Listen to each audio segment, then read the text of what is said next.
ပြဗုဒ္ဓရဲ့ဓမ္မပဒထေသနာမင်္ဂလာပါကျေးဇူးတော်ရှင်ပါချုပ်ဆရာတော်ဤတရားတော်များကိုနေ့စဉ်ပူဇော်နာယူနိုင်ရန်ဤဓမ္မ channel မှာကြိုဆိုပါရစေဂါထာတွေအားလုံးဟာ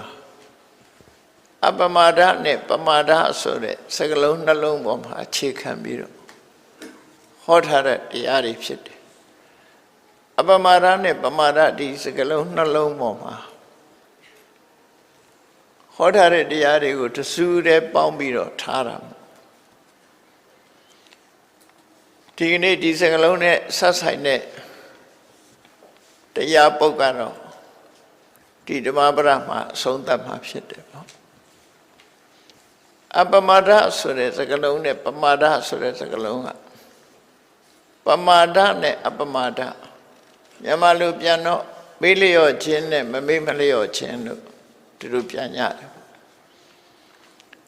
ဆိုလိုတာကောင်းတဲ့အလုပ်တွေပေါ်မှာတတိမေ့နေတာကောင်းတဲ့အလုပ်တွေပေါ်မှာမလုပ်ဖြစ်တာစိတ်မရောက်တာကပမာဒကောင်းတဲ့အလုပ်တွေပေါ်မှာမမေ့မလျော့အစင်မပြတ်တတိရှိနေတာကအပမာဒလို့ဆိုလိုတယ်ဒီနေရာမှာမြတ်ဗုဒ္ဓရဲ့အဆုံးအမတရားတော်တွေထဲမှာတတိလို့ဆိုတဲ့စကားလုံးကိုကောင်းတဲ့နေရာမှာသာအသုံးပြုပြီးတော့မကောင်းတဲ့နေရာမှာတတိဆိုတဲ့အဘိဓမ္မာမှာဖော်ပြတဲ့ဒီစကားလုံးကိုအကုသိုလ်နဲ့ပတ်သက်ပြီးသုံးလေးမရှိဘူးတတိဆိုဒီမှာတတိရှိတယ်တတိကောင်းတယ်ဆိုတဲ့နေရာတွေမှတ်သမျှကောင်းတဲ့ဘက်ကိုအာယုံစိုက်ပြီးတော့ကောင်းတဲ့ဘက်ကိုစိတ်စိုက်တဲ့အနေအထားတစ်ခုပဲကောင်းတဲ့ဘက်ကိုအမှတ်ရတာကိုသာလျှင်တတိလို့ပြောတာဖြစ်တယ်ကောင်းတဲ့ဘက်ကိုတတိမရဘူးဆိုလို့ရှိရင်မေ့နေတယ်လို့ပဲပြောတယ်အဲ့ဒါလို့အဓိပ္ပာယ်မှားရမှာဖြစ်တယ်နော်ဘိင်္ဂရှိပါကျင့်တရားထဲမှာတမ္မာတတိဆိုမှန်ကန်စွာအမှတ်ရခြင်းတရဏံတတိသို့မဟုတ်တရတိတိတတိအမှတ်ရခြင်းလို့ဆိုတာအကျိုးနဲ့အကြောင်းနဲ့အကျိုးအကောင်းနဲ့ဆိုကောင်းတဲ့လုပ်ငန်းတွေပေါ်မှာအစင်မပြတ်တတိရှိနေတာကိုပဲတတိလို့ခေါ်တယ်သို့သောစာပေကျမ်းကမှာမိစ္ဆာတတိလို့သုံးတဲ့စကားလုံးတော့ရှိတယ်အဲ့ဒီမိစ္ဆာတတိဆိုတဲ့စကားလုံးဟာလေဒီတတိကိုပြောတာမဟုတ်ဘူးတဲ့အကုသိုလ်စိတ်တို့ရဲ့ဖြစ်ပေါ်မှုအကုသိုလ်အလုပ်တွေပေါ်မှာပြုံမွေ့နေမှုကိုသာလေမိစ္ဆာတတိလို့ခေါ်တာဒါကြောင့်မို့အဘိဓမ္မာဒေသနာတော်မှာတတိဟာကောင်းတဲ့စိတ်တွေနဲ့သာရှင်တွဲတာမကောင်းတဲ့စိတ်နဲ့အကုသိုလ်နဲ့တတိရှင်တွဲတာမရှိဘူးလို့ဒါဟောပြောတဲ့ပုဂ္ဂိုလ်နဲ့သက်ဆိုင်တယ်ကိုသုံးတဲ့စကားလုံးတစ်လုံးဟာဘယ်အတွက်အသုံးချတယ်ဆိုတာရှိတယ်လူတွေရဲ့စကားလုံးဆိုတာအမှန်တမ်းကျယ်ပြန့်တယ်ကျယ်ပြန့်သည့်အတွက်ကြောင့် define လုပ်တယ်လို့ကန့်သတ်ချက်ဆိုပေးရတယ်ကန့်သတ်ချက်ပေးလို့မြန်မာပြည်မှာရေးတဲ့ဥပဒေတွေဖတ်ဖူးလိုက်မယ်နိုင်ငံတော်လို့ဆိုတဲ့စကားလုံးဟာကမ္ဘာမှာနိုင်ငံတွေအများကြီးရှိတာပြည်တော်စုနိုင်ငံတော်ဆိုသည်မှာဆိုပြီးကန့်သတ်ရတယ်မကန့်သတ်လို့ရှိရင်ဘယ်နိုင်ငံပြောတာတော့ဖြစ်သွားနော်ဒါကြောင့်မို့ဥပဒေဆိုတာလဲဘယ်ဥပဒေကိုပြောချင်တာလဲကန့်သတ်ထားဒီမှာလည်းပဲမြတ်စွာဘုရားကတတိဆိုတဲ့စကားလုံးကိုသုံးတဲ့အခါမှာဘယ်အရာကိုပြောတာတော့ဆိုကောင်းတဲ့လုပ်တွေလုပ်ဖို့အမှတ်ရနေတာကိုသာလျှင်ပြောတယ်ဒါဖြင့်လောကလူတွေသုံးတယ်မကောင်းတဲ့ဘက်တတိရတာတွေရောမရှိဘူးလားရှိတယ်အဲ့ဒီတတိတွေကဒီတတိမဟုတ်ဘူးလို့တဘာဝအားဖြင့်ဖြင့်တော့မကောင်းတာလဲတတိရတာပဲအမှတ်ရတာကောင်းတာလဲတတိရတာသို့တော့စာပေကျမ်းကမှာဆိုတဲ့တတိဆိုဒီမှာကောင်းတဲ့ဘက်အမှတ်ရခြင်းတစ်မျိုးကိုသာလဲရှင်ညွှန်းတယ်လို့ဒီလိုမှတ်ဖို့လိုတယ်နော်တ တတိပဋ္ဌာနာသုတ်ဆိုတာဒါကြောင့်မို့မြတ်စွာဘုရားဟောထားတယ်မဟာတတိပဋ္ဌာနာသုတ်ပဋ္ဌာနာဆိုတာအာယုန်လေးရဲ့ပုံမှာတိဆောက်ထားတဲ့တတိပဋ္ဌာနာကတိဆောက်ထားတဲ့အခြေခံထားတဲ့အာယုန်လေးရဲ့ပုံမှာတိဆောက်အခြေခံထားတဲ့တတိကတတိတတိဒီပင်လည်းကာယဝေဒနာစိတ်ဓမ္မလို့ဆိုတဲ့အာယုန်လေးရဲ့ပုံမှာတိဆောက်ထားတာဖြစ်လို့တတိပဋ္ဌာနာလို့သူတို့ပြောတာအာယုန်ပေါ်မှာဆွဲမြဲစွာတီးနေလို့ပဋ္ဌာနာတတိဧဝပဋ္ဌာနာတတိပဋ္ဌာနာတတိဒီပင်လည်းပဋ္ဌာနာတတိနဲ့ပဋ္ဌာနာဟာတူတူပဲလို့သူတို့ဆိုလို့တယ်နော်တိဆောက်ထားတဲ့တတိလို့ဆိုလို့တယ်ပေါ့အကောင်းပဲရည်ညွှန်းတယ်ဒါကြောင့်အကောင်းပဲရည်ညွှန်းတဲ့ဒီစကလုံးဟာယမယံခမေသတတိသမ္မာတတိလို့ခွဲတဲ့အခါမှာတတိဆိုတဲ့စကလုံးသုံးတော့လည်းပဲမေသတတိသည်အကုသိုလ်စိတ်ဖြစ်ပေါ်ခြင်းမျှသာဖြစ်ပြီးသမ္မာတတိဆိုတာတော့ကုသိုလ်ကိုမှတ်ရတဲ့ကောင်းမြတ်တဲ့တတိလို့ဒီလိုမှတ်ထားဖို့လိုတယ်ပမာရနဲ့အပမာရကြတော့ပမာရဆိုတာအာယုံ၅ပါးကာမဂုဏ်တရားတွေသို့မဟုတ်အရေးမပါတဲ့အမှုကိစ္စတွေပေါ်မှာရှင်းမှုမေးလျော့နေခြင်းရှင်းမှုတယ်ဆိုတာဘာပြောတာကျင့်တတ်နေတာပြောတာနော်ရှင်းမှုနေတယ်ရှင်းမှုနေပြီဆိုရင်ထိတဲ့ကောင်းတာထိတဲ့လှုပ်တဲ့နာဆိုတာမသိတော့ရှင်းမှုနေတယ်ကိုရှိထားတဲ့အခြေအနေတစ်ခုကိုရထားတဲ့အာယုန်တစ်ခုပေါ်မှာရှင်းမှုနေတာကိုရှင်းမှုနေခြင်းအပြင်ကောင်းတဲ့အလုပ်တွေကိုလုပ်ဖို့မေ့နေတယ်ဒါကြောင့်မို့ရှင်းမှုမေ့လျော့ပမာဒပါဠိစာပေမှာပမာဒမထဆိုတာဘာကိုပြောတာလဲဆိုမထဆိုတာအုံမာဒီရွတ်သွခြင်းလို့အဓိပ္ပာယ်ရတယ်နော်ရွတ်သွတယ်ဆိုတာဘာကိုပြောတာလဲဆိုလို့ရှိရင်တွေ့ထားတဲ့အာယုံပေါ်မှာငန်းငန်းတဲ့ဖြစ်တာတော့ကောင်းတယ်လို့ထင်နေတာတော့ crazy ဖြစ်တယ်လို့ပြောတာပေါ့နော် crazy ဆိုတာအဲ့တော့ရွတ်တယ်ဆိုတဲ့အဓိပ္ပာယ်ပဲအဲ့ဒီစကားလုံးနဲ့သုံးထားတာပမထပမာဒ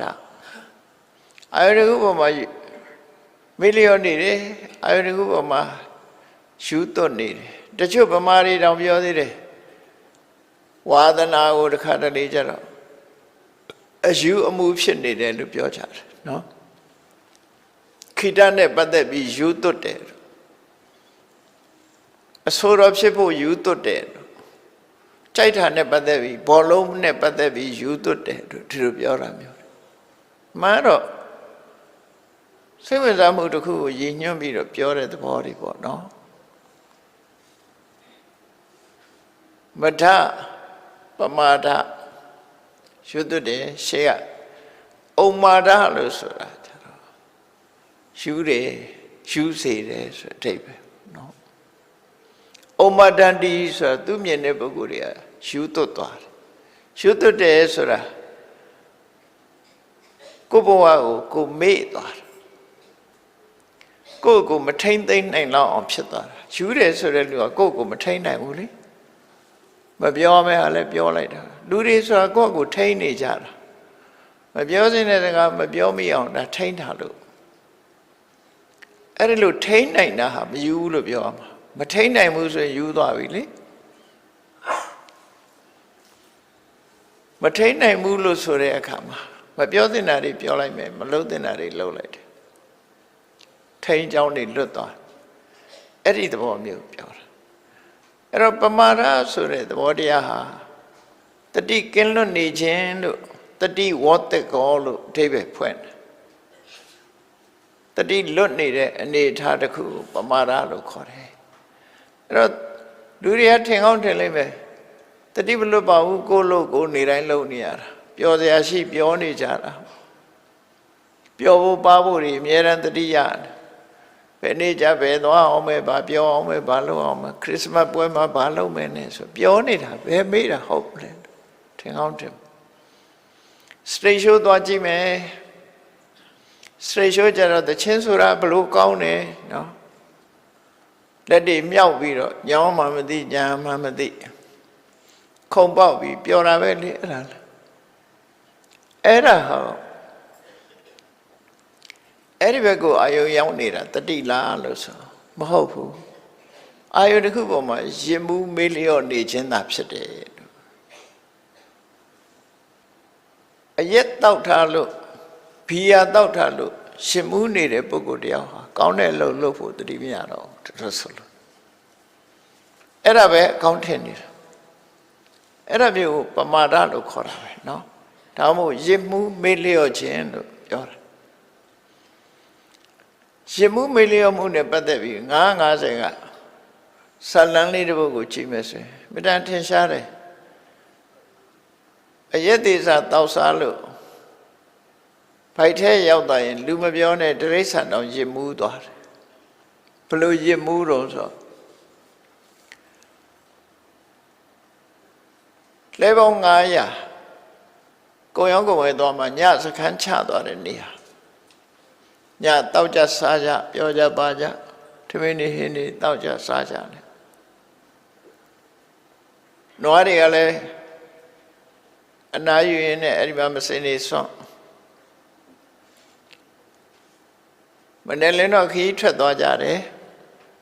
အဲ့လိုထွက်သွားတဲ့အခါမှာနွားချေနဲ့နွားချေဘိုးရုံးတကောင်ရောက်လာတဲ့အခါလူတွေတောက်စားပြီးပြစ်ထားရတဲ့လင်းကွန်လေးပါလေးတွေကဖီယာလေးအရက်ကလေးသူလည်းသွားမြည်ဆမ်းမိတာပေါ့နော်ဘာလဲလို့မြည်ဆမ်းမြည်လိုက်တော့သူ့ပိတ်ထဲရောက်တော့သူလည်းရစ်သွားတာအဲ့ဒါလို့ရစ်သွားတဲ့အခါမှာနွားချေးပုံကပျော့ပျော့အီအဲ့နွားချေးပုံပေါ်မှာခါတိုင်းလည်းတက်နေကြပဲအဲ့ဒီတက်လိုက်တဲ့အခါနွားချေးပုံကဣကနေဖြစ်သွားအဲ့ဒီလိုဣကနေဖြစ်သွားတဲ့အခါကျတော့ဘလို့စိတ်ကထင်လို့ဆိုဩငါကိုရောမြတ်ရဲ့ခန္ဓာကိုယ်ကြီးကိုမခံနိုင်လို့ဣသွားတယ်လို့အထင်ရောက်သွားတာသူကသူနော်သူကသူဘဝင်နေမြင့်သွားအရင်မူးသွားတာသူရထားတဲ့အခြေအနေတစ်ခုငါမှငါဆိုပြီးတော့နွားချေးပုံပေါ်တက်လိုက်တယ်တက်လိုက်တော့ဘဝင်မြင့်ကြရပဲသူတကောင်နဲ့အဲ့ဒီမှာနွားချေးပုံကြီးကလည်းအချီးကြီးဆိုသဘောတွေကြာသူနဲ့မလန်းမကမ်းမှာခြုံတစ်ပင်တွေကိုဆွဲစားနေတဲ့ဆင်ကြီးတကောင်မြင်လိုက်တာအတန်ကြားရကြည့်တော့ဆင်ကြီးမြင်ကြောက်ရကောင်းမှမသိဘူးရင်မူးနေတာဆိုတော့ရှင်မူးနေတာဆိုရန်စတယ်ဆင်ကြီးကိုသူကသူကြည့်တော့မင်းလည်းခြေတော့၄ချောင်းငါလည်းခြေတော့၄ချောင်းမင်းလည်းနှာမောင်းနဲ့ငါလည်းနှာမောင်းနဲ့လာတပွဲတလန်းအကဲဆမ်းမလားလို့စိန်ခေါ်တယ်950ဇာတ်ထဲမှာပါတယ်နော်စိန်ခေါ်တာစိန်ခေါ်တဲ့အခါဆင်ကြီးကကြားတယ်တဲ့ငါ့ကိုစိန်ခေါ်တာဘယ်သူလဲဒီတော်ထဲမှာလိုက်ရှာလိုက်တော့နွားချီဘူးလို့ဖြစ်နေဩငါခွာနဲ့လည်းပဲမရှက်တော့လောက်ဘူးအစွဲနဲ့လည်းမထိုးလောက်ဘူးကောင်းလေးကသေးသေးလေးကိုနော်ဆိုပြီးတော့ဆင်ကြီးကဘာလုပ်တော့ဆိုသူ့ပေါ်တက်တဲ့မစင်တုံးတွေတုံပြီးရှိုးချပြီးတော့ဖိပြထားခဲ့တယ်အဲ့ဒီလိုဇလန်းတော်မှာရှိခဲ့သေးတယ်ပြောချင်တာကအခြေအနေတစ်ခုရလာပြီဆိုရင်လူတွေကရင်မူးသွားကြတာအဲ့ဒါကိုပမာဒလို့ခေါ်တယ်ရင်မူးပြီးတော့ဒီတဲ့ကောင်းတဲ့ဆိုတော့မသိတော့မေးလျော့သွားတယ်ဒီသဘောကိုဆိုလို့တယ်ပေါ့နော်တတိလွတ်သွားတယ်ငါပါလဲသူပါလဲဆိုတော့မသိတော့ရှင်မူးမေးလျော့သွားတယ်တဲ့အပမာဒဆိုတာကြတော့အဲ့ဒါရဲ့ဆန့်ကျင်ဘက်ပဲအဲ့ဒါလိုရင်မူးမနေဘူးအချင်းနေမှန်နေဘူးတတိပြုမိတယ်တတိပြုမိတဲ့နောက်မှာပညာဖြင့်ဆင်ញင်သုံးသပ်မိတယ် အမြဲတမ်းတတိရှိနေတယ်ချင်းနေမှန်တွေကိုသိနေတယ်ပညာနဲ့တွဲဖက်ပြီးတော့သိနေတယ်ဆိုတာအပမာဒဒီအပမာဒဆိုတဲ့စကားလုံးဟာဘလောက်အရေးကြီးတယ်ဆိုတာမြတ်စွာဘုရားဖျားဖြစ်လို့45ဝါကာလပတ်လုံးယဟန်တွေကိုဆုံးမဩဝါဒပေးတဲ့အခါအပမာရိဏဘိက္ခဝေတမ္ပါဒိဋ္ဌာပြောရမယ်ဆိုရင်တစ်နှစ်ကိုနော်နေတိုင်းပြောတာဖြစ်တော့ကြောင့်365ချိန်ပြောတာနှစ်ပေါင်း450ဆိုတာတွက်ချိပြီတော့မြတ်စွာဘုရားအချိန်မောင်းမလို့ပြောခဲ့တယ်လေဒီစလုံးကိုသူတသက်တာမှာအချိန်မောင်းမလို့ပြောခဲ့နေ့စဉ်ယဟန်တွေကိုအပမာရိဏဘိက္ခဝေတမ္ပါဒိဋ္ဌာဆိုတာနေ့စဉ်ပြောလို့ရှိတဲ့စကားတစ်ခုပဲဒီနေ့မှာရှပေါင်း365ရှိတယ်အချိန်ပေါင်း365ဒါရှည်တွက်လို့ရတဲ့အချိန်ဂျားထဲမှာလည်းပြောခြင်းပြောအောင်မယ်မြတ်စွာဘုရားနော်တိတိကျကျပြိဋိဘသမ္မနေ့မှာလည်းပဲဟန္တတဏိဘိက္ခွေအမန္တယာမိဝောဝေယဓမ္မသင်္ခါရဆိုပြီးနောက်ဆုံးပြောလိုက်တဲ့စကားလေးကအပမဒေနတမ္ပါဒိဋ္ဌအပမာရနဲ့ပြည့်စုံညာဆိုအပမာရဟာဘလောက်အရေးကြီးတယ်ဆိုတာကိုဘာကြောင့်အရေးကြီးတာလဲဆိုကိုရှိထားတဲ့အခြေအနေတစ်ခုပေါ်တိုးတက်ဖို့အတွက်မိမနေဘုရားအရေးကြီးဆုံးပဲလေကိုယ့်ရဲ့အခြေအနေကိုသိရှိနေဘုရားအရေးကြီးဆုံးပဲအခြေအနေတစ်ခုမသိရှိပဲနဲ့ကျင့်တတ်နေမယ်မေ့လျော့နေမယ်အမှတ်တမဲ့နေမယ်ဆိုရင်ဘာမှရလိုက်မှာမဟုတ်ဘူးဒါကြောင့်မို့အားလုံးအောင်မြင်မှုကြီးပွားမှုတွေကအပမာဒပေါ်မှာအခြေခံတယ်လို့သီလဆိုတာမမေ့မှစောင့်ဖြစ်တယ်တမာရီဆိုတာမမေ့ပဲနေမှအလုပ်ဖြစ်တယ်ပညာဆိုတာလည်းမမေ့ပဲနေမှရတယ်မလို့ရင်မေ့ထားတဲ့အဓိပ္ပာယ်ပဲလေနော်မလုပ်ဘူးဆိုရင်ကိုလို့ကုသိုလ်ကောင်းမှုမလုပ်ဘူးဆိုရင်အဲ့ဒီကုသိုလ်ကောင်းမှုကိုမေ့ထားတာပဲတတိမေ့နေတာပဲအဲ့ဒီလိုတတိမေ့မနေပဲနဲ့ကုသိုလ်မှန်သမျှလုပ်ဖြစ်ဖို့ရတတိအမြဲရှိနေတာကိုအပမာဒတတိယအဝိပဝါတောတတိမကဲမဲ့နေတာ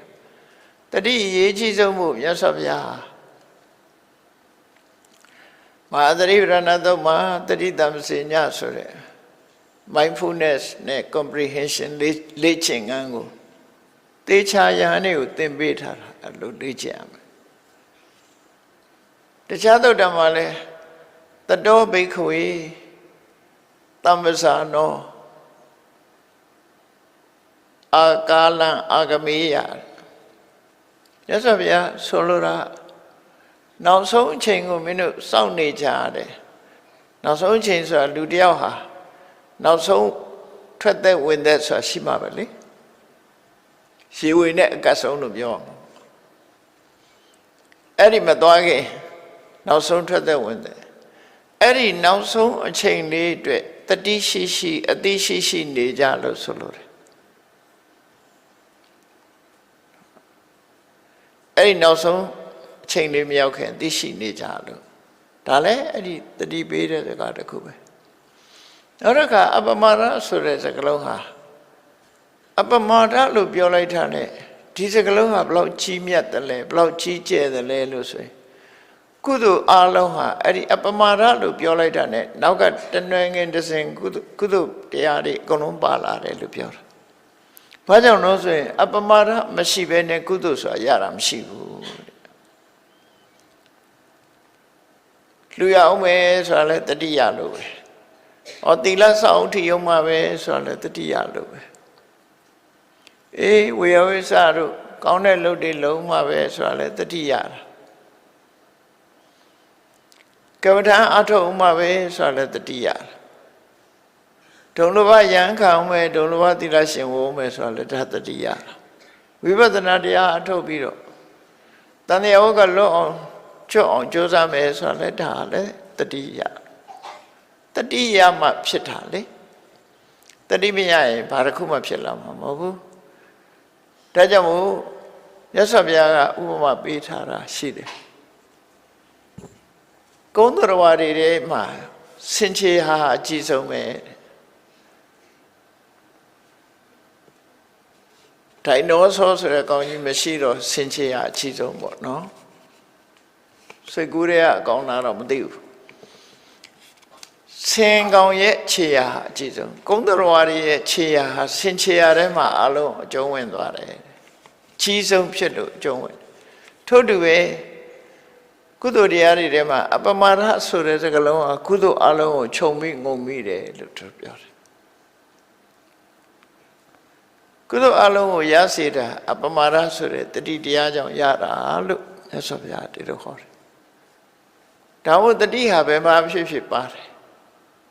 အိန္ဒြေမှာလည်းပါတယ်ဘိုးမှာလည်းပါတယ်နော်စိတ်ဆွမ်းအားတွေဘုဇင်9ပါးထဲမှာလည်းတတိပါတယ်မဂ္ဂင်10ပါးထဲမှာလည်းတတိပါတယ်တတိဆိုတာသာပမာလို့ဆိုကြတယ်နေရာတိုင်းမှာလိုအပ်ချက်ပဲနောက်ဆုံးမှာအချိုထဲမှာလည်းစားလေးပါမှလေးတယ်ဆိုဖြစ်တယ်ဟိမန်သမျှလည်းစားပါမှနာမည်ယူတော့ဝက်သားဟင်းနဲ့ကြက်သားဟင်းနဲ့စားမပါပဲစားကြည့်ပါလားဝက်သားကြက်သားဘာကြောင့်ကောင်းလို့စားကြောင့်ကောင်းတာမှန်တော့နော်စားမပါပဲချက်အငတ်မပါပဲနဲ့ချက်ပွက်ပြက်ပြက်ပဲအရသာဆိုတာစားဆွတ်မှအရသာထက်မြက်လာတာအဲ့တော့တကယ်တတိဆိုတာစားပါမှာတတိမပါရင်ဘယ်အရာမှကောင်းမှာမဟုတ်ဘူးလို့အဲ့ဒါလို့တတိစခွာဟံတပ္ပတိကံဝရမိတတိဆိုတာစိတ်အခြေအနေဘယ်လိုပဲရှိရှိအမြဲတမ်းလိုအပ်တယ်လို့ဆိုလို့စိတ်အခြေအနေဆိုတာဘာကိုပြောတာတော့ဆိုတခါတည်းလူတွေရဲ့စိတ်ဟာတက်ကြွနေလှုပ်ခြင်းနဲ့ကိုင်းခြင်းနဲ့သွားခြင်းနဲ့လာခြင်းနဲ့တက်ကြွတရားထုတ်ခြင်းနဲ့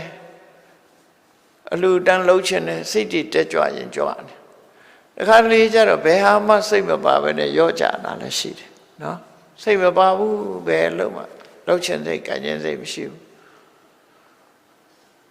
လူတွေရဲ့စိတ်ဟာအာယုံအားလျော်စွာအခြေအနေအားလျော်စွာတက်ကြွနေတဲ့အခါရှိတယ်ကြနေတဲ့အခါရှိတယ်အဲ့ဒီတက်ကြွနေတာပဲဖြစ်ဖြစ်စိတ်ထက်ကြနေတဲ့အခါပဲဖြစ်ဖြစ်တတိဟာအရေးကြီးတယ်လို့ဆိုလိုတယ်ပေါ့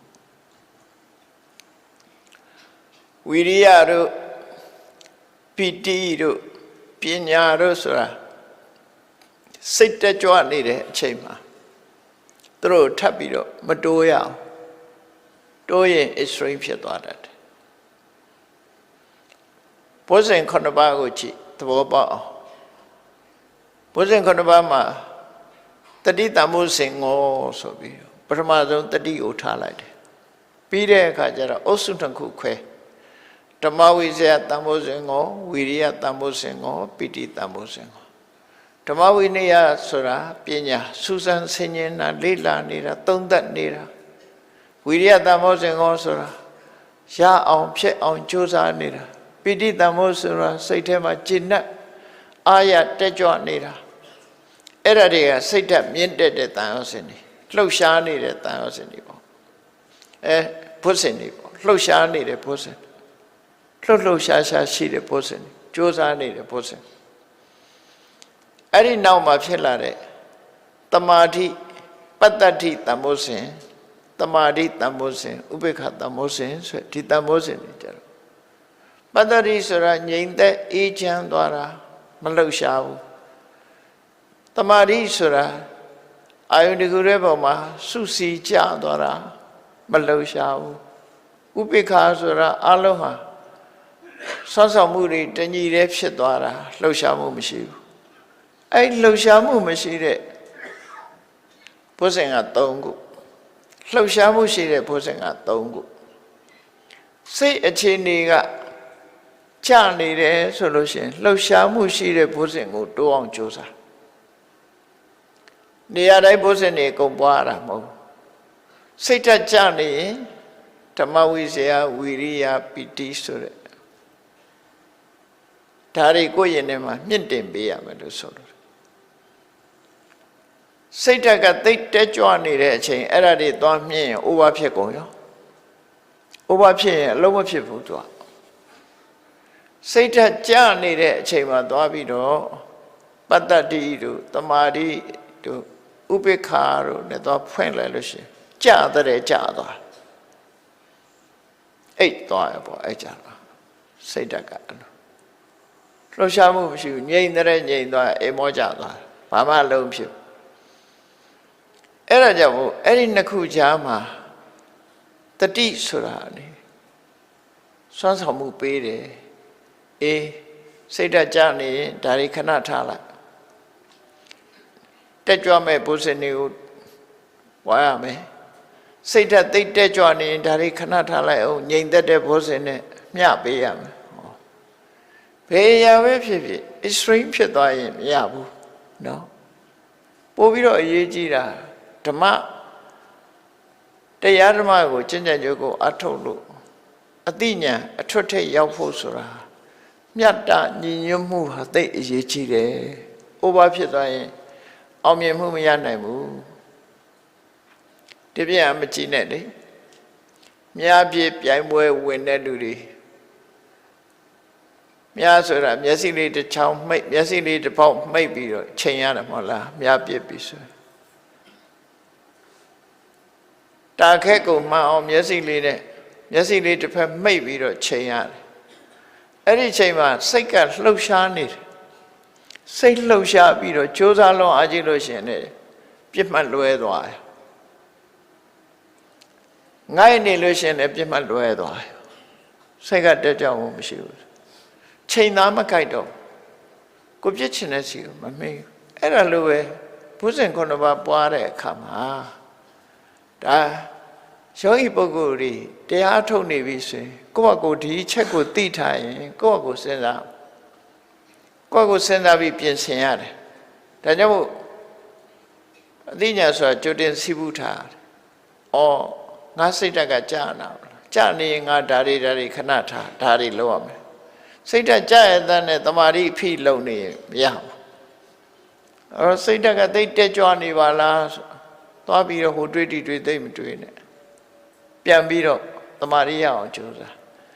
အဲ့ဒါလို့တက်ကြွတဲ့ဘုဇင်နဲ့ငြိမ်သက်တဲ့ဘုဇင်နှစ်ခုရှိရအောင်တတိကနေပြီးတော့ထိန်းညှိပေးရတယ်တဲ့ဒီလိုဆိုလို့တယ်ဒါကြောင့်မို့တတိဟာအမှန်မှအရေးကြီးတယ်တတိရှိမှရှင်တဲ့ကုသိုလ်တရားတွေဟာတိုးတက်များပြားနိုင်တယ်တတိချိုရင်းသွားတာနဲ့တပြိုင်နက်ဘာကုသိုလ်မှရဖို့မရှိတော့လို့ဆိုလို့ဒါကြောင့်မို့ယေကိစိကုသလဓမ္မသဗ္ဗေတိအပမာဒမူလကာတဲ့ကုသိုလ်တရားမှန်သမျှအပမာဒအခြေခံလာတယ်အပမာဒဆိုတဲ့တတိတရားပေါ်မှာအခြေခံတယ်လို့သူတို့ဆိုတယ်နော်ဒါကြောင့်မို့ပမာဒနဲ့အပမာဒကိုသဘောပေါက်နားလည်ပြီးလို့ရှိရင်မြတ်စွာဘုရားရဲ့ဓမ္မပဒဒေသနာတော်ဩဝါဒနှစ်ပုဒ်ခါဓမ္မရတ္တဩဝါဒနှစ်ပုဒ်ကိုဓမ္မရတ္တပေါ်လွင်အောင်နားထောင်ပြီးတော့ချီမြတ်စွာဘုရားကအပမာဒရတောဘိက္ခုပမာရိဘယဓတ္တိဝါအချင်းဒီကောင်းတစ်ခုဖော်ပြလိုက်တယ်အပမာဒရတောတတိရှိနဲ့နေရတာပေါ့ပျော်မွေ့တယ်ဆိုလိုတာကအမြဲတမ်းတတိရှိနေတယ်လို့ဆိုလိုတာတတိတရားပေါ်မှာပျော်မွေ့တယ်ဆိုတာအမြဲတမ်းတတိရှိနေတယ်လို့ပြောတာပမာရိဘယဓာတ်တိရှင်မှုမေ့လျော့ခြင်းပေါ်မှာတကယ်ကိုကြောက်စရာကောင်းတဲ့အရာတစ်ခုအဖြစ်ရှုမြင်နေတယ်အန္တရာယ်ကြီးတစ်ခုအနေနဲ့ရှုမြင်တယ်ကာမဂုဏ်အာယုန်ဒီပေါ်မှာမမောပြီးတော့နေမျောနေတဲ့အခြေအနေကြီးတစ်ခုဟာငရဲကြမဲ့အခြေအနေကြီးပဲအပေကြမဲ့အခြေအနေကြီးပဲလို့စိတ်ထဲမှာကြောက်စရာ တနည်းအားဖြင့်ပြောမယ်ဆိုရင်ကာမဂုဏ်အာယုန်တော့မှယမဇောတွေနဲ့ဒီလိုပျော်မွေ့နေမယ်ဆိုရင်တန်တရားဝတ်ထဲမှာဆင်းရဲဒုက္ခတွေမဆုံးနိုင်အောင်ခံရအောင်မှာပဲဆိုတဲ့ကြောက်မဲ့ဖွယ်ရာအန္တရာယ်ဆိုးကိုရှုမြင်လာတယ်အဲ့ဒီအန္တရာယ်ဘယ်သူကပေးတာတော့ဆိုရှင်မှုမေးလျော့ခြင်းဆိုတဲ့ပမာဒတရားပေးတာလို့ဆိုလို့တယ်လောကလူတွေအကုသိုလ်လုံးမိတာမှန်သမျှပမာဒကြောင့်လုံးမိတာပဲနော်ပမာဒကြောင့်လုံးမိကြတာတတိရှိနေမလုံးမိဘူးတတိလွတ်သွားတဲ့အခါလုံးကြတာဒီလိုဆိုလို့တယ်အဲ့ဒီတတိလွတ်သွားပြီဆိုတဲ့အချိန်မှာအန္တရာယ်အလွန်များတယ်လို့ရှုမြင်နေတဲ့ပုဂ္ဂိုလ်ဟာတဲ့တန်ရောဇနံအနုံထုလံဒဟံအကိဝခိစ္စတိအရှိန်ပြင်းတဲ့တောမီဟာတောကြီးတစ်ခုလုံးတောင်ကြီးတစ်ခုလုံးကိုလောင်ကျွမ်းလိုက်သလို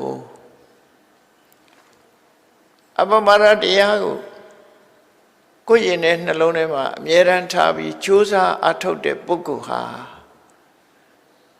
တန်ရောစင်မှန်သမျှအကြီးအသေးဘာတစ်ခုမှမချ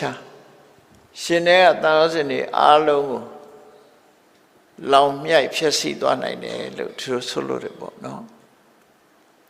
ရှင်ထဲမှာရှိတဲ့အတွေ့အတာတွေအားလုံးကိုလောင်ပြစ်လိုက်တယ်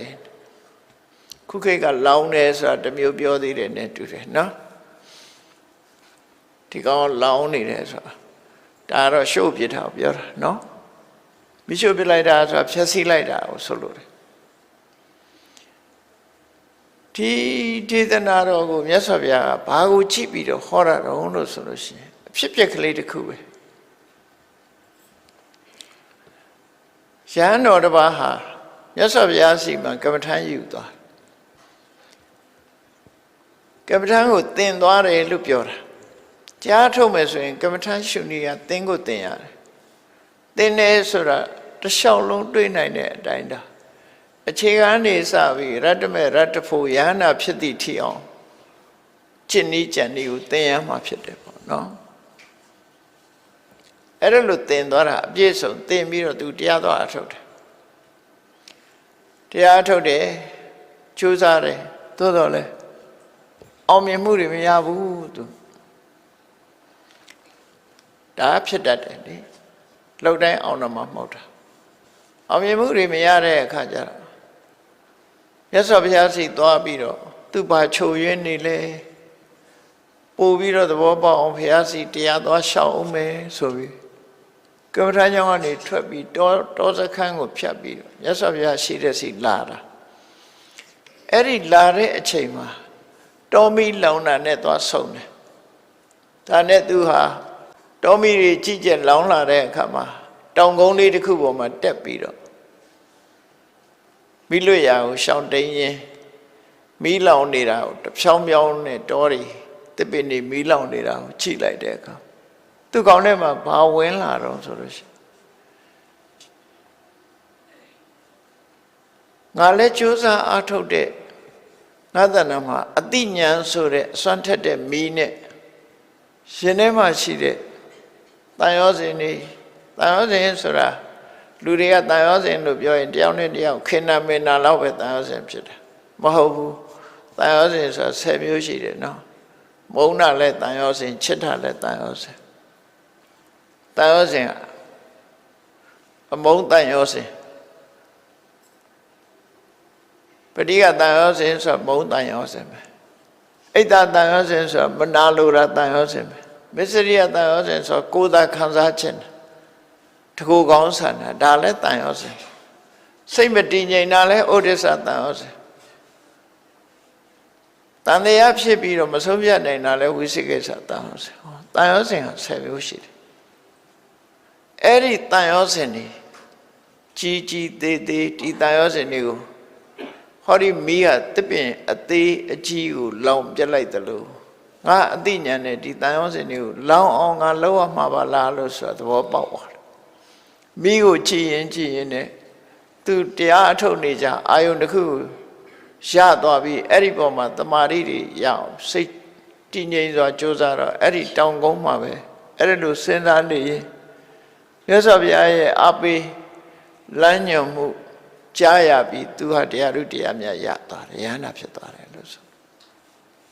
စိတ်ဓာတ်တွေတက်ကြွပြီးယဟနာဖြစ်သွားအဲ့ဒါကိုအကြောင်းပြုပြီးတော့မြတ်စွာဘုရားကအပမာဒရတောဘိက္ခုပမာရိဘယဓတ္တိဝါပမာရပေါ်မှာအန္တရာယ်ဖြစ်ရှုမြင်ပြီးအပမာရတရားပေါ်မှာနှင့်ချိုက်ခြေနဲ့မွေးလျော်နေတဲ့ပုဂ္ဂိုလ်ဟာသာဝတိမန္တမယကိုလောင်ကျွမ်းပြစ်နိုင်တယ်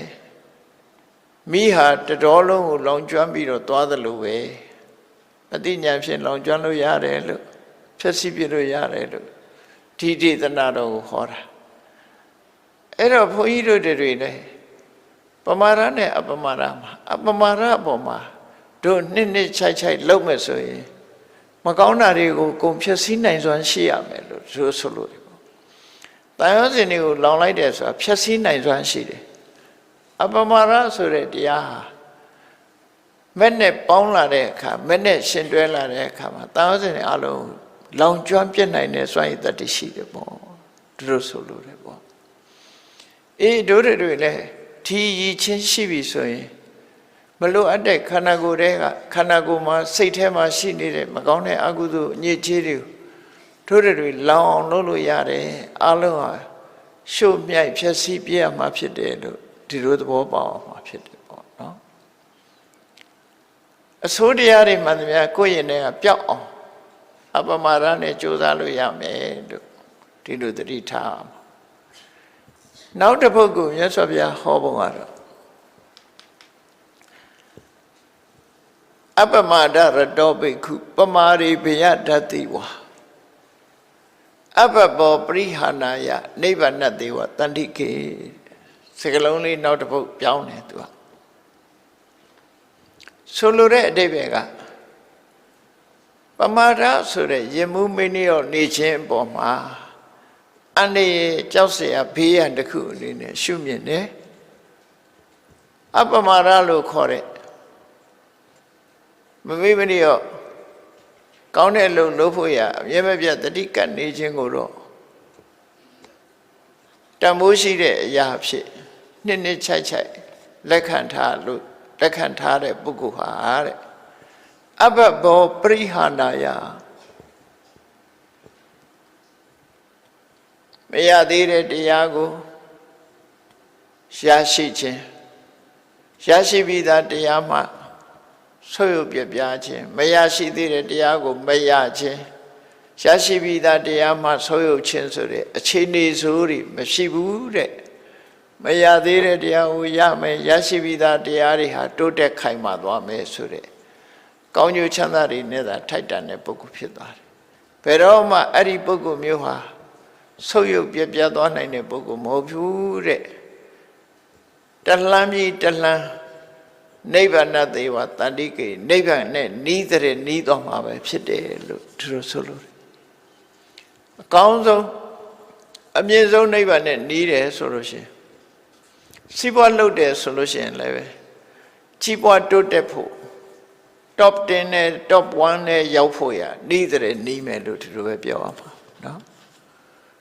အပမာရတရားလက်ကင်ထားပြီးစီးပွားဥစ္စာတိုးတက်အောင်ကြိုးစားအထောက်မယ်ဆိုလို့ရှိရင်ထိတ်တန်းချမ်းသာကြွယ်ဝတဲ့ပုဂ္ဂိုလ်အဖြစ်ရောက်တော့ပညာရှားတယ်ဆိုလို့ရှိရင်လည်းအပမာရတရားလက်ကင်ထားပြီးရှားတဲ့ပုဂ္ဂိုလ်တွေဟာထူးချွန်ထက်မြက်တဲ့ top 10နဲ့ရောက်သွားအောင်ရောက်ရှိသွားမှာဖြစ်တယ်ကမ္ဘာမှာထင်ပေါ်ကျော်ကြားတဲ့ပညာရှင်တဦးဖြစ်သွားဖို့ရောက်ရှိသွားနိုင်တယ်ဒီလိုဆိုလိုတာနော်နိဗ္ဗာန်ဆိုတာလမ်းဆုံးပန်းနိုင်တစ်ခုပြောလိုက်တာနိဗ္ဗာန်ဆိုတဲ့လမ်းဆုံးပန်းနိုင်တော့ရောက်နိုင်တယ်ဆိုရင်စီးပွားရေးရဲ့လမ်းဆုံးပန်းတိုင်းပညာရေးရဲ့လမ်းဆုံးပန်းတိုင်းအခြားအောင်မြင်မှုတွေမှန်သမျှဒီထဲမှာကျုံဝင်တယ်ဘာပဲဖြစ်ဖြစ်မမေ့မလျော့ကြိုးစားမယ်ဆိုရင်အောင်မြင်နိုင်တယ်လို့ဆိုလို့တယ်ဘယ်တော့မှမဆိုးရဘူးတဲ့တတိရှိရှိနေတဲ့ပုဂ္ဂိုလ်ကဘယ်တော့မှမဆိုးရဘူးကိုမျှော်မှန်းတဲ့လမ်းဆုံးပန်းနိုင်အနည်းကိုရောက်ရှိမှာပဲလို့ဒီလိုမြတ်စွာဘုရားဒီဒေသနာတော်ကိုဟောတာဖြစ်တယ်အဲ့တော့ဓမ္မပဒမှာအခု ဟောတဲ့ဂါထာနှစ်ပုဒ်ဟာဒီတရားနှစ်ပုဒ်စလုံးဟာအဆိုးတွေကိုအပမာဒနဲ့ပျော်မွေ့တဲ့ပုဂ္ဂိုလ်ဟာအဆိုးတွေကိုဖယ်ရှားနိုင်တယ်ဆိုတဲ့သင်ခန်းစာတစ်ခုအပမာဒ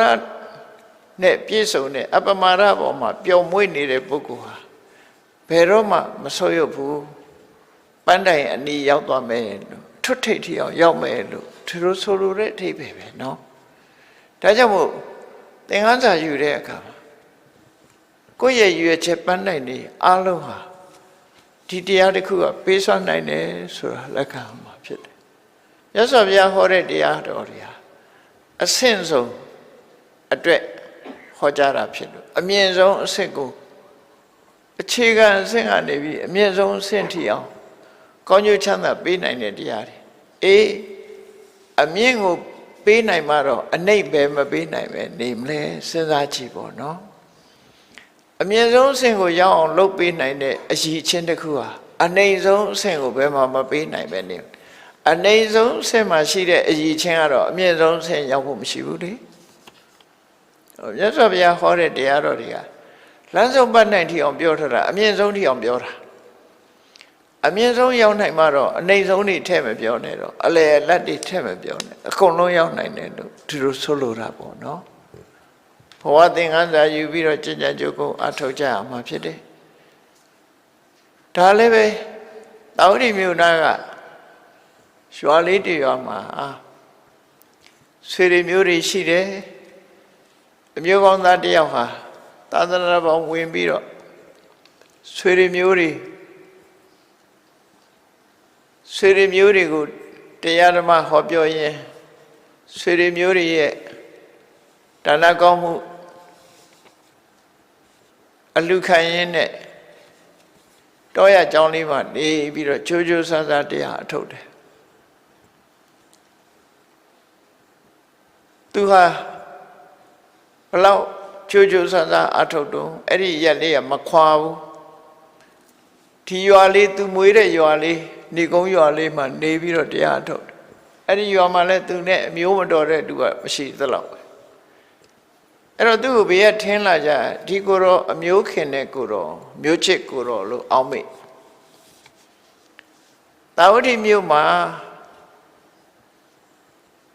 ပတ္တိရိကောသရမင်းကြီးကတကယ်ကိုအလှကြီးပေးတယ်အတရိတဒါနဘသူနဲ့မှမတူတဲ့အလှဒါနမျိုးကြီးကိုပေးတယ်အဲ့တော့လည်း तू မကြွဘူးလူပဲနေမသွားဘူးတာဝတိမျိုးသိမ့်မလှမ်းမဝေးဘူးမသွားဘူးတဲ့ဝိတာခါတို့နေစဉ်နဲ့အမျှအိမ်မှာတန်ခါ2000ဆွန့်ကြွေးတယ်အဲ့ဒီလည်းတစ်ခါမှသွားမစားဘူးအဲ့သူရွာသူဆွေမျိုးတွေနဲ့ပဲအဲ့ဒါလိုနေတယ်ဆိုလိုတာကမြို့တွေသွားပြီးတော့လေရပဋ္ဌတောင်မလုပ်ဘူးတရားထုတ်တယ်အဲ့တော့သူ့ကိုဒုစရအမျိုးမျိုးကိုထင်နေသလိုထင်တာလေဒီကိုတော့ကတော့ဆွေမျိုးခင်တဲ့ကိုတော့မျိုးချစ်ကိုတော့ပဲဒီရွာကသူမစွန့်နိုင်ဘူးဒီရွာကိုတန်ရောစင်တွဲတယ်လို့ဘေးကထင်ကြတယ်မဟုတ်ဘူးသူကတော့သူ့လို့သူ့လို့အလုပ်ပြတ်မှာဆိုလို့နောက်ဆုံးကြတော့ချိုးချိုးဆားဆားနဲ့တရားဓမ္မအထုတ်လိုက်တဲ့အခါမှာသူဟာပဋိသမ္မိရပတ္တယဟန္တာအရှင်မြတ်ကြီးဖြစ်သွားတယ်အဲ့လိုဖြစ်သွားတာကိုယဟန္တာဖြစ်သွားပြီဆိုတဲ့အခါမှာမြတ်စွာဘုရားကိုသွားရောက်ရှိခိုးဖေရကိုရောတွေကထင်တယ်မျိုးချစ်ကိုရောကြီးလာပြီမျိုးချစ်ကိုရောကြီးတာဝတိမျိုးတခါမှမလာတဲ့ကိုရောကြီးခုလာတယ်ဆိုပြီးအဲ့ဒီမှာမြတ်စွာဘုရားဒီဒေသနာတော်လေးနဲ့ရှင်းပြတာနော်အပမဒရတောဘိက္ခုပမာရိဘယတတိဝါသူဟာမိမိလျော့ရော့ပေါ့ပေါ့တန်တန်နေတာမဟုတ်ဘူးတဲ့နေစဉ်နဲ့မြသူဟာတရားဓမ္မအကျိုးစားအထုတ်နေတာဖြစ်တယ်ဒါကြောင့်မို့အပ္ပဘောပရိဟာနာယအပမရတရားပျော်မွေ့နေတဲ့ပုဂ္ဂိုလ်တရားဟာဘယ်တော့မှဆွေးရုပ်တော့မှမဟုတ်ဘူးတဲ့မရသေးတာရမယ် ရှားပြီးသားလည်းပဲတိုးတက်ကြီးပွားသွားမယ်ဘယ်တော့မှဆုတ်ယုတ်မဟုတ်ဘူးတိုးတက်ဖို့ပဲရှိတယ်နောက်ဆုံးဟာအမြင့်ဆုံးဖြစ်တဲ့နိဗ္ဗာန်ရဲ့အနီးသူရောက်ရှိသွားသည့်တရားတိုးတက်သွားမှာဖြစ်တယ်လို့မြတ်စွာဘုရားကဒီဒေသနာတော်ဘဝသင်္ကန်းစာပေးတဲ့အနေနဲ့ဟောတာပဲဖြစ်တယ်အေးမြတ်ဗုဒ္ဓရဲ့အဆုံးအမတရားတော်တွေဟာစိတ်ကူးရင်ပြီးတော့တွေးရမယ့်တရားမျိုးတွေမဟုတ်ပဲနဲ့လက်တွေ့လိုက်နာကျင့်သုံးရမယ့်အရာလက်တွေ့လိုက်နာကျင့်သုံးပြီဆိုရင်အကျိုးဖြစ်ထွန်းစေမှာဖြစ်တယ်။နာယုံတက်တက်နဲ့အကျိုးထွက်မှာတော့မဟုတ်ဘူး။နာပြီးတဲ့အခါမှာမှတ်သားထားရမယ်။နာပြီးတော့မှတ်သားထားပြီးတဲ့အခါမှာဆင်ញင်စဉ်းစားရမယ်။ဆင်ញင်စဉ်းစားပြီးလက်တွေ့ကျင့်သုံးရမယ်လို့သူတို့ဆိုလိုတယ်ပေါ့နော်။အဲ့ဒီလက်တွေ့ကျင့်သုံးခြင်းအဆင့်ရောက်မှသာလျှင်မြတ်စွာဘုရားတရားတော်ဟာကောင်းကျိုးချမ်းသာကိုတည်ဆောင်သွားမှာဖြစ်တယ်ဒီတရားဆိုတာဟာဘယ်သူကကောင်းစားအောင်ပို့လုပ်ပေးတာတော့ဆိုရင်တရားကောင်းစားအောင်လုပ်ပေးဓမ္မန္တရဏံကိစ္ဆာမိလို့ဓမ္မကိုကိုးကွယ်တဲ့ပုဂ္ဂိုလ်အပယ်မကျအောင်ဘယ်သူကလုပ်လဲဆိုဓမ္မလုပ်တာဒါမို့ဓမ္မောသူစိန်တော်ဒုက္ခမဝတိကောင်းကောင်းကျင့်ကြံကြိုးကုပ်အထုတ်တဲ့တရားဟာတဲ့ချမ်းသာဒုက္ခတွေကိုပေးတယ်လို့သူတို့ဆိုတယ်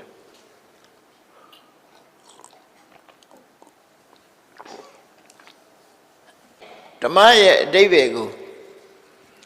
ရှင်းပြတဲ့အခါမှာဓမ္မဟာအစားစားရှိတယ်ဓမ္မဓမ္မန္တရဏံကိစ္ဆာမိပါတဲ့ဓမ္မကအမြင့်ဆုံးကိုပြောမယ်ဆိုရင်မလေးပါဖို့လေးပါနိဗ္ဗာန်ဆိုတဲ့လောကုတ္တရာတရားပဲဖြစ်တယ်အဲ့ဒီဓမ္မကအတ္တနံဓာရင်တေစတုတုအပါယေတုအပဒမာနိကတ္တဝါဓာရိတိတိဓမ္မောတဲ့ဒီဓမ္မလမ်းကြောင်းဒီဓမ္မရင်တဲ့နှလုံးထဲရောက်သွားပြီဆိုလို့ရှိရင်အဲ့ဒီဓမ္မကဘာတွေစွမ်းဆောင်တော့ဆိုလို့ရှိရင်ဒီပုဂ္ဂိုလ်အပယ်မကျအောင်သူစွမ်းဆောင်ပေးထားတယ်ပယ်မကျစေဘူးဆေးများလို့ပေါ့ယောဂရှိလို့ဆေးတောက်တယ်အဲ့ဒီဆေးကယောဂကိုတတ်တာပြောက်ကင်းသွားစေတယ်အဲ့ဒါလိုပဲလူတွေရဲ့တဏ္ဍမှာတရားဓမ္မကိုကျင့်သုံးလိုက်တာနဲ့အဲ့ဒီတရားဓမ္မကဆင်းရဲဒုက္ခကနေပြီးတော့ကာကွယ်ပေးတာသူကကာကွယ်ပေးတာပဲအဲ့လိုဆိုလို့တယ်ပေါ့တဘာဝတရားနဲ့ပတ်သက်ပြီးပြောမယ်ဆိုလို့ရှိရင်တလက္ခဏာဓာရိတိတိဓမ္မောမြတ်စွာဘုရားဟောတာဓမ္မကိုဟောတယ်ဆိုတာတဘာဝကိုဟောတာဘုရားကနေပြီးတော့ဖန်တီးလိုက်တဲ့အရာလည်းမဟုတ်ဘူးဒါကြောင့်မို့မြတ်စွာဘုရားကဒီဓမ္မလမ်းကြောင်းတွေဟာဘုရားသခင်ကဘုရားကဖန်ဆင်းလိုက်တဲ့ဖန်တီးလိုက်တဲ့လောက်ကြံထားတဲ့အရာတွေတခုမှမဟုတ်ဘူးတကယ်ရှိနေတဲ့အရာတွေကိုထုတ်ဖော်ပြောကြားခြင်းသာလည်းဖြစ်တယ်အေးအတိကတောခောမြာယံဓမ္မောတဲ့ဆိုတဲ့စကားကိုကြည့်အယံဓမ္မောဤဓမ္မဆိုတာကိုအထိကတောငါသိတယ်ငါသိရတယ်သိတယ်ဆိုတာ तू လောက်တာမဟုတ်ဘူးလို့ပြောတာနော်ဒီတရားကိုငါသိတယ်ဆိုတာ तू ဖန်နီးတာလို့ပြောတာမဟုတ်ဘူးနှုံးမို့ तू ဖန်နီးတယ်လို့ပြောလို့ရှိရင်ကတောမယာဓမ္မောဓမ္မကိုငါလှုပ်ထားတယ်လို့ပြောမှာသင်္ကတောမယာဓမ္မောဓမ္မကိုငါဖန်တီးထားတယ်လို့အဘိနေမိတောမယာဓမ္မောဓမ္မကိုငါဖန်ဆင်းထားတယ်လို့ပြောမှာပေါ့အဲ့လိုပြောတာမဟုတ်ဘူးမြတ်စွာဘုရားငါသိတဲ့တရားဆိုတာတဘာဝတည်းကြည်ကြံကြိုးကိုအထုတ်လို့ဒီလမ်းကြောင်းဒီတရားကောင်းတွေကိုမြတ်စွာဘုရားသိရှိသွားတယ်ဘာသိတာမြတ်မပြေမှာကြောက်စိမ့်တွေတူးကြတယ်မိုးကုတ်ပရမများတွေတူးကြတယ်ရှိတာတူးတာလားမရှိတာတူးတာလားတူးလို့တွေ့တာလေလူလောက်တာမဟုတ်ဘူးအဲ့ဒါ လူလို့တာမဟုတ်ဘူးအတွေးရှိတာအဲ့ဒီတိုင်းပဲမြတ်စွာဘုရားတရားကိုဖော်ထုတ်တယ်ဆိုတာဒီအရှိငကိုယ်ရဲ့ရှိတဲ့တရားဖော်ထုတ်တာယောဂပြောက်တဲ့ဆေးကိုသိတယ်လို့ပဲလူတွေအတွက်သရဝါတွေအတွက်ကောင်းကျိုးချမ်းသာကိုဖြစ်စေနိုင်တဲ့ဒီတရားတွေကိုသိလိုက်တာဒါကြောင့်မို့အဓိကတော်ဆိုတဲ့စကားလုံးကိုအင်္ဂလိပ်လိုပြန်တဲ့အခါကျ recover လို့ပြန်တယ် recover ဆိုတာတွေးရှိတာလို့ပြောတာเนาะတရားကိုသိတယ်ဆိုတာတရားကိုတွေးရှိတယ်တွေးရှိတယ်ဆိုတာငကိုရှိလို့တွေးရှိတာပေါ့အဲ့ဒီတရားတွေကိုရှိရတဲ့ဘာလို့မသိတာတော့လို့ပြောမယ်ဆိုလို့ရှိရင်အဝိဇ္ဇာဆိုတဲ့အမောင်တူကြီးကကာဆေးထားမျက်စိဘလောက်ကောင်းကောင်းမှောင်နေကြမမြင်ရဘူးမို့လားအဲ့ဒါလိုပဲအဝိဇ္ဇာဆိုတဲ့အမောင်တူကကာဆေးထားတဲ့အတွက်ကြောင့်အမှန်တရားပျောက်ကွယ်သွားတယ်အမှန်တရားပျောက်ကွယ်နေတယ်ဖုံးကွယ်နေတယ်အဲ့ဒါကိုပြန်တွေးတာကဘာမြေကြီးအောက်မှာတို့ပင်လယ်အောက်မှာတို့တန်ဖိုးမဖြတ်နိုင်တဲ့ယရနာတွေရှိတယ်အဲ့ဒါတွေကိုရှာဖို့တွေးတယ်လို့ပဲလူကလောက်တာမဟုတ်ဘူးယရနာထို့တူပဲဓမ္မဆိုတာတဘာဝအရှိတရားဟာဖျားတဆူပွင့်ပြီးထုတ်ဖော်ဟောကြားပြီးတဲ့နောက်မှာတဖြည်းဖြည်းတိမ်မြုပ်ပျောက်ကွယ်သွားပြန်တယ်နောက်ဖျားတဆူပွင့်လာတဲ့အခါဒါတွေပြန်ဖော်ထုတ်ပြပြန်တယ်ဖော်ထုတ်ပြတဲ့အခါမှာလူတွေဟာအကျိုးရှိကြပြန်တယ်လိုက်နာကျင့်သုံးလို့အကျိုးရှိကြတယ်အဲ့ဒါလိုပျောက်ကွယ်ပြီးတော့သွားတာဒါကြောင့်မဂ္ဂင်၈ပါးကျင့်တရားကိုမြတ်စွာဘုရားပုရနောမေခောရှေးဟောင်းလမ်းလို့ဒီလိုဟောတာခုမှအသစ်ထွင်တာမဟုတ်ဘူးအသစ်ထွင်တဲ့အမဟုတ်ဘူးတီထွင်တဲ့အရာမဟုတ်ဘူးတကယ်အရှိကိုဖော်ထုတ်ဟောကြားတာဖြစ်တယ်အဲ့ဒါဟာလည်းအလွန်လေးနဲ့တယ်ခံပြီးတော့ထုတ်တတ်တော့နဲ့လို့ရှိရင်လည်းမမြင်မိုးခက်တယ်ပေါ့နဲ့နဲလို့ရှိရင်လည်းမြင်မိုးခက်တယ်ရှည်နဲ့ကြီးအမတန်နဲ့တဲ့ရှည်အောက်ဆိုတာမြင်မိုးရခက်တယ်ပေါ့နော်တချို့ဟာကြတော့အမြင်ခက်လို့နဲ့တဲ့လို့ပြောတာမမြင်နိုင်လို့ထုတ်တတ်တာမြင်မိုးခက်တော့ကြောင့်ခံပြီးတော့အဲ့ဒီစကလုံးနှလုံးကခံပြီးရတာထုတ်တတ်တာခံပြီးတော့လို့ပြန်လှန်ပြောတာနော်အဲ့ဒီမှာသစ္စာ၄ပါးနဲ့ပတ်သက်ပြီးတော့နိဗ္ဗာန်ရဲ့និရောဓသစ္စာရဲ့မေဃသစ္စာရဲ့အဲ့ဒီနှစ်ခုကခံပြီးရတာထုတ်တတ်ခံပြီးရတာထုတ်တတ်တကယ်ကိုနဲ့တယ်ဆိုတာအလှမ်းဝေးတယ်နော်ရှည်ရင်းကြီးဟာဒါနဲ့နေတယ်ဆိုမှအောက်မမြင်ရလောက်အောင်နဲ့အလွန်နဲ့တယ်အလွန်နဲ့လို့မြင်ရခက်တယ်လို့ပြောတာနိဗ္ဗာန်ရောက်ကြောင်းတရားနိဗ္ဗာန်နဲ့និရောဓသစ္စာနဲ့မေဃသစ္စာဟာအလွန်နဲ့လို့မြင်ရခက်တယ်ဒုက္ခနဲ့သမုဒယကြတော့နဲ့လို့နဲ့လို့မြင်ရခက်တာမဟုတ်ဘူးအမြင်ခက်လို့နဲ့တယ်လို့ပြောတာအမြင်ခက်တယ်ဆိုတာဟာမမြင်နိုင်တာကိုယ်နဲ့အလွန်နီးနေတဲ့နဲ့မမြင်နိုင်တာမြင်မိုးခက်တာအဲ့ဒါကြောင့်မို့နဲ့တယ်လို့ခေါ်တာဟုတ်တယ်လေဒုက္ခဆိုတာလူတိုင်းမှာရှိတယ်ဒုက္ခကိုဖြစ်စေတတ်တဲ့တဏှာဆိုတာရောကိုယ့်ရဲ့နဲ့မှာမရှိဘူးလားဖြစ်ရဲ့တန်နဲ့ဒီနှစ်ခုကအကြောင်းကျိုးဆက်ပြီးတော့တရားတွေအားလုံးကိုဒုက္ခပေးနေတယ်ဆိုတာသိလားဆိုမသိဘူးမရှိဘဲနဲ့ကိုမျက်ခုံကိုမြင်ရရဲ့လားနီးတော့နီးတယ်မမြင်နိုင်ဘူးနော်နောက်ဆုံးအဲ့ဒီတဲ့နီးတာရှိသေးတယ်ဘာတော့ဆိုလို့ရှိရင်မျက်နဲ့ဝန်းကိုမြင်ရလားမှန်တဲ့ကြည့်ရင်မှန်တဲ့ကအရေးပဲမြင်ရတာသူ့ကိုဒီမျက်လုံးကဒီမျက်လုံးကိုပြန်မြင်လို့မှမရတာနော်အဲ့ဒါလိုပဲဒုက္ခနဲ့သမုဒယဆိုတဲ့ဒီသစ္စာနှစ်ပါးဟာမြင်ခက်လို့ခံပြီးတာဖြစ်တယ်လို့သူတို့ပြောတာနဲ့နဲတယ်လို့ပြောတာနော်တော့ကြခံပြီးတာဆိုဟိုဟာဒီဟာတွေလည်းအောင်းမေ့မနေနဲ့လူတွေကလည်း